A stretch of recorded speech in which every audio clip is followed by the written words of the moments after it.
khairan yufaqihu fid. Kepada Nabi, ya.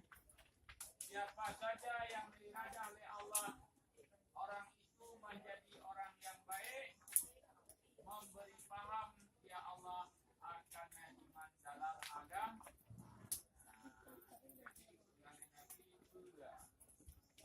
Kalau saja orang yang kan hukum oleh Allah dan nyawa akan lebih paham dalam agama. Lebih paham agama apa lah? Roh yaitu satu dalam pendidikan agama. Yang saya tanya tubuh tanya nyawa tanya hukum oleh Allah, memuji kepada ulia, memuji kepada ulia yang terhormat. Ilmu bahagia dunia dan akhirat ditanya yaitu sanggup taduk lamdam. Yang pertama kali yaitu ibadat teratur, ilmu pengetahuan yaitu selalu tertimbang yang tanah-tanah tanya lebih pilih di Allah. Mana apa tabut kewajiban katanya. Saya pada apa paling kurang yaitu tabut ya anak tu talibin jilid 2 ya apa jilid 2 baru dah kuliah kuliahin sama jilid dia jilid 2 supaya apa lagi coba mahali kuliahnya dikantuk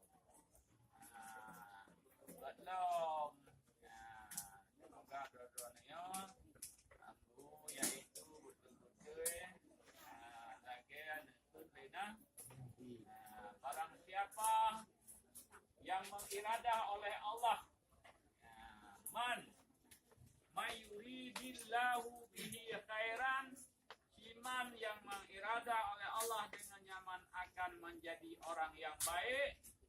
Niscaya memberi paham ya Allah akan nyaman dalam agama. Menyatanya tubuh tanya menjadi pilih oleh Allah, nyaman tanya dipilih oleh Allah pun dan tanya roh yaitu tahidah ile tadu lamda jangkung mamaya tanya hanya untuk oleh Allah. Kalau hukumnya hanya untuk oleh Allah kaino macam-macam lagi anak listrik dan itu kampung ibadat tadi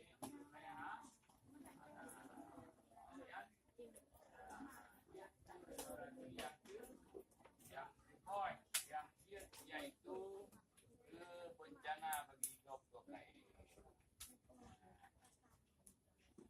Bismillahirrahmanirrahim.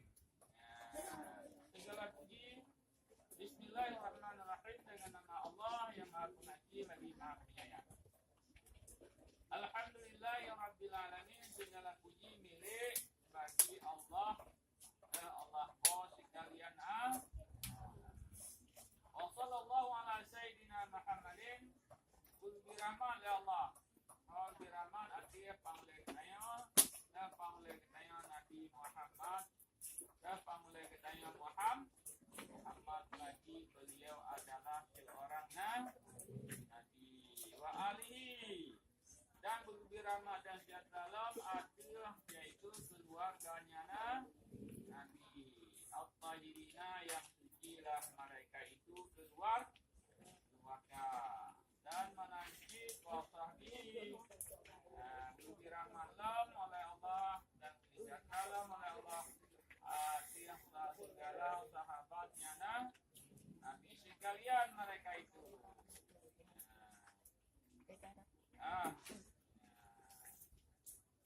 Al-Qadi Abu Suja Ahmad bin Hussein bin Ahmad Al-Asfihani radhiyallahu ta'ala sa'alani ba'dul asfiqa hafazahumullahu ta'ala. Telah berkatalah Qadi Qadi